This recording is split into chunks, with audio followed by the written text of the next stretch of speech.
you know, again, I see my own kids and they're constantly on their phones and riding the bus, you know, from the Tenleytown Metro to here. The bus was very crowded. I think I was the only non-AU student on the bus.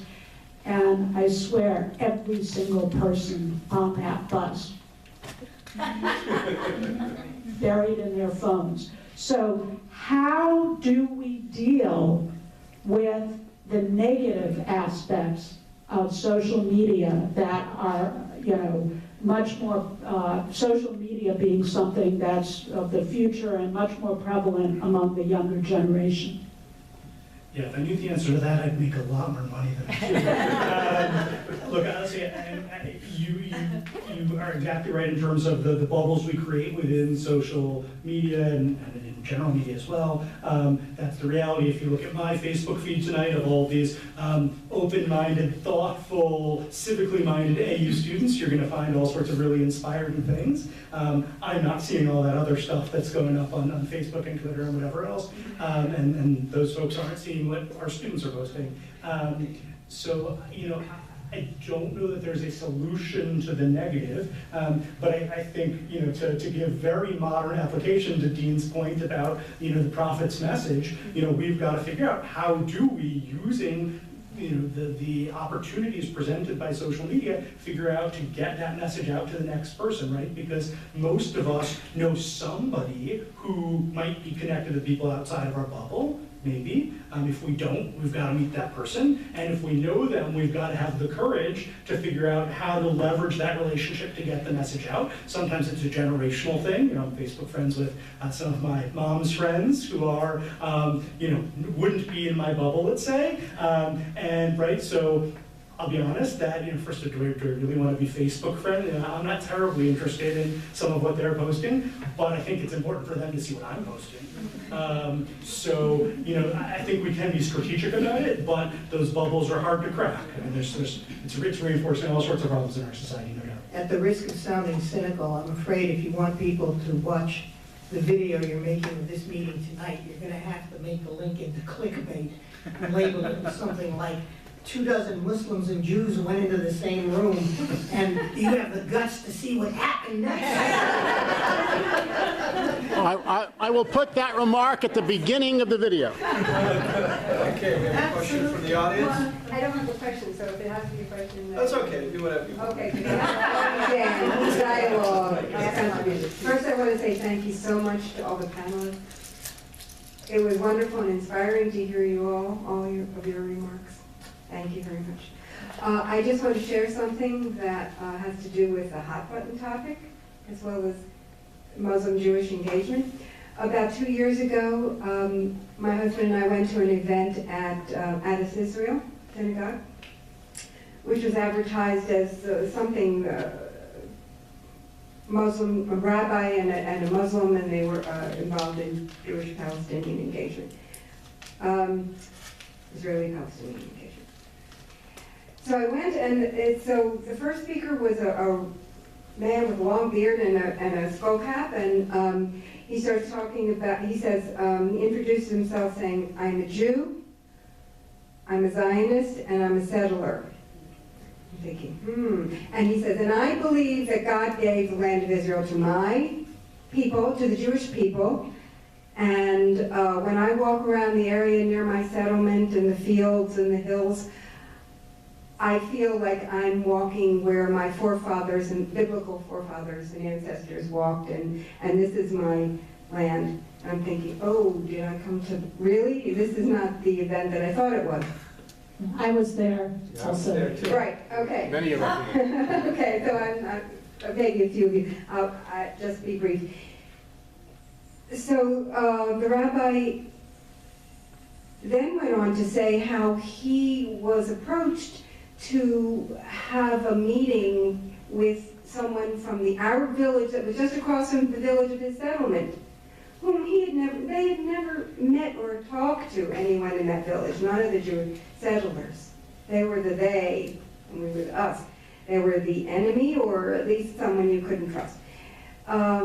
Eventually he agreed to go to some sort of an ad hoc meeting, and he came away eventually feeling that he had his narrative, and it was real and true to him, the rabbi.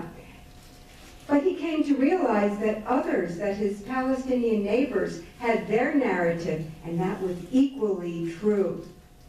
So this was an extremely powerful and life-changing experience for him. It was most interesting to hear about it, of course. We also heard from his one of his Palestinian colleagues from the village. And so I just want to say, obviously, as has been said, I want to echo how important dialogue and engagement is. So many people have never really met a Muslim or talk with them or become friendly with them or know them at all. In fact, when Lynn and I, my friend Lynn there and I went to a JIDS meeting about a year and a half, 2 years ago perhaps, saw Sahar there. Right, that's what I called you. And Nasli. I want to have lunch with you. These are the first Muslims I ever knew personally. Right, And you know, I'm looking, what will I have in common with Sahar, whom I only heard briefly speak at the JIDS meeting, but Lynn was great enough to arrange a lunch, which they kindly agreed to. And I tell you, it's been heart-opening and life-changing for me to meet these women, especially Nasli and Sahar. And now I'm a member of another Sisterhood of Salam Shalom group along with Lynn. And it's been quite transformative, but the issue is, how do we get more people to do that and meet and engage with the other and see our commonalities, our common humanity. Thank you so much, Sheila, for sharing that. We formed this group called the Fabulous Four. When I cannot attend the meetings as much, I just say, okay, you can just go and be the Terrific Three. But I'm hoping to join back again and become the Fabulous Four once again. Thank you so much for sharing. So, assalamu alaikum to the Fabulous Four. Thank you so much. You were wonderful. And Sahar, you sort of took away just about all the notes that I made all during the time that you gave some talks about all the wonderful things that are coming, especially the spread homeless, not hate. You know, how do you make it known to everyone? You ride a bus with Muslims and Jews inside the bus and allies all around the Washington metropolitan area with banners on the side of the bus and a peace flag. And you stop at metro stops and get literally on a soapbox with a microphone. And with all kinds of posters saying, we are cousins, we are family. You make it known with people who were wearing hijabs and yarmulkes that we are cousins and we're in this together. And not only do you speak up for each other against Islamophobia and anti-Semitism, but you speak up against bigotry of all kinds. And we're coming to AU. Yeah, and we are coming to AU, and I don't know whether Anna Brosius has spoken to you or whether she's spoken to you, but we're supposed to have a Muslim chaplain and a Jewish chaplain, and we're supposed to have a rally on the quad at 5 o'clock on October 17th. So this is your invitation. We're going to have the youth be MCs, a youth from MSA, a youth from the Hillel, rather than having the normal adults be the MCs. So we're really trying to engage the youth. So I encourage all of you to come to AU. It's free food. The Hare Krishnas, to be interfaith, are bringing some delicious food, and they don't mind preparing food for 200 and 300 people. So please do come. It's free. And we are hoping this year to make things a little bit more fun and less macabre by singing songs. We have the cantor from Shirat HaNefesh coming with a guitar to sing some songs, peace songs, to really put a little bit of joy into our relationship rather than always standing up against something. So I just wanted to share 3 quick stories, if I might, that really speak to the concept of transformation. And so one is a situation that happened to Rabbi David Schneider. Because you say, what causes a transformation in a human being? And he told a story about how he went to Palestine and how he went to a particular area, I think it was Boudros, And he saw a young man with a little green kerchief around his head, and he asked the tour guide, who is that? And he said, well, that's a young man who's training, you know, actually to be a suicide bomber. And so Rabbi Schneier had come actually with 2 buses of Jewish people to be able to plant trees in Budrus, olive trees. And so he spent the day or 2 there with the people who came planting trees, planting olive trees. And of course the people in Budrus fed them, you know, all during the time. They got a chance to talk together.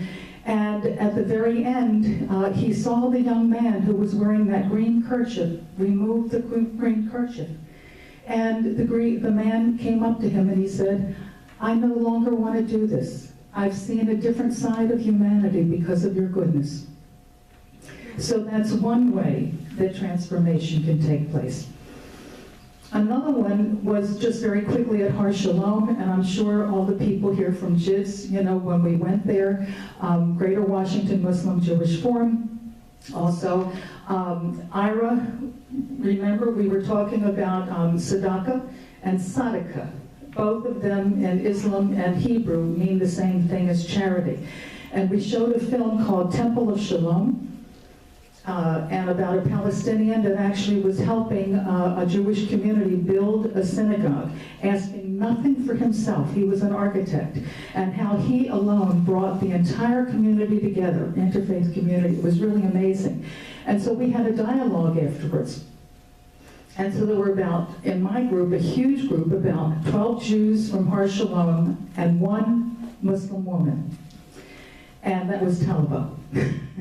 And we began talking about the 10 principles of Mohammedis, and I asked, what was this like, Talba, in Islam? How does it relate to Islam? And she began talking as we went through it. One man started out being very angry at Muslims. At the very end, he was so happy to have met Talba. So happy, Sahar, as you said, to meet a Muslim for the first time. And he said, where are all the Muslims? I want to meet more, you know? So that's transformational. When people get to know and hear your thoughts and get a chance to talk, and that's the beauty of JIDS as a dialogue group, to do that, to really get to know each other and listen to one another, because that's the most important thing, is to listen through the eyes of the other, not just supporting yourself, but listening to others' perspectives. And then just very quickly, I work with the Interfaith Conference of Metropolitan Washington, and about 2 years ago, I came to, they usually have people from different countries come every once in a while. And Sahar, you're going to remember this. And so we had visitors from Egypt who came, and usually they sit around, they usually ask, well, what is interfaith action in your country? Maybe we can use it in our country. And when I came, I was late, because everything imaginable happened along the way that I couldn't get there on time. And when I came, nobody was there. And I apologized. I said, oh my God, did I miss the whole meeting? Was it that fast? They said, no, they never came in. They saw the great big flags that the Interfaith Conference puts up, and the first flag was the Jewish Star of David. And they refused to come in. They said, this is a Zionist organization. And they refused to come in. And so I felt so badly, I called the Meridian Center and I said, I really had some information to share with these folks. And so she called me back and she said, oh, we've made a plan for you to be, you can speak by yourself at the hotel with everybody. That was 10 imams and peers and Coptic Christians. And I thought, my God, myself. And I called Sahar and said, Sahar, help. Please come. She says, you can do it alone. I'm teaching a class. So I prepared the room. I prepared the room so it would work, you know, for conversation. And someone came in and he said to me, first thing alone, he said, are you a Zionist? That was his first question. And so I said, I don't know, it depends upon what you consider a Zionist. And Kay certainly gave a whole talk about that at one time. So he invited me into the other room. And I was with all of these people, and I knew because of their bigotry already, or shall I say their prejudice, because of where they were located, like Sahar explained, they don't really get out very much. They're not really in alignment with what's going on in the world, so they're raised a certain way, and there's nobody to help change their viewpoints. So I didn't say shalom. I said assalamu alaikum, peace be with you. And then I told them about all the wonderful things Interfaith Conference of Metropolitan Washington was doing. And I showed them all the different symbols, and I said, these are not political symbols, these are religious symbols. And by the time I finished, they applauded. Okay. Then I walked down the hallway afterwards, and the moderator was Palestinian. He said, I want you to come to my family. I want you to come visit me in Palestine. And then we walked a little further down there, and then they turned to me and they said, shalom. That was such a turning point, because they had never met somebody that talked with love, compassion, mercy, understanding, and that was transformational. So when we say, what do? You talk to the people, you begin having dinner with people, you begin getting to know them. I hope that MSA and Hillel make signs and posters to welcome the Spread Hummus Not Hate bus. That's the whole idea, to have an authentic reason why people get together and have them begin working together for service to humanity, to help the Syrians, to help the refugees, to help carry through, as Sahar said, to be the Quran, to be the Torah, to really care about Tikkun Olam, to care about Islam, to care about the healing of the world. Then you don't have to worry, oh, I don't know enough about Islam. I don't know enough about Judaism. That is Judaism. That's what Rabbi Hillel had said. You know, what is it? Do no harm. How do you say it? Well, what, you mean what I said? Well, no, Hillel. What did Hillel say? So tell me what Judaism is on one front. What is hateful? What is hateful, do not do to others. Hateful to you, do not. And all the rest is And all the common. rest is commentary. That's pretty easy to learn about Judaism. And also Islam. It's all about Rahman and Rahim. And in Hebrew, it's Rachamim. You know, and it's the womb. It means compassion and mercy. So I encourage everybody not just to be a listener today, but to be an activist. And the Greater Washington Muslim Jewish Forum is an activist organization. So please get out there, join JIDS, join the Greater Washington Muslim Jewish Forum, and do your part in Tikkun Olam and Islam. Thank you. And with that, I think we'll need to conclude. Thank you all, especially the panelists. Thank you very much to the panel. I also want to thank K Spiritual Life Center for co-sponsoring tonight. Mark Schaefer's in the back. Thanks so much. Thank you also to JIDS for helping us put this together. Please feel free to help yourself to take some cookies on your way out and to make whoever's waiting at home for you a little bit happier when you get there. Thanks very much. Have a good night. Stand up, in the back. Who was offering you?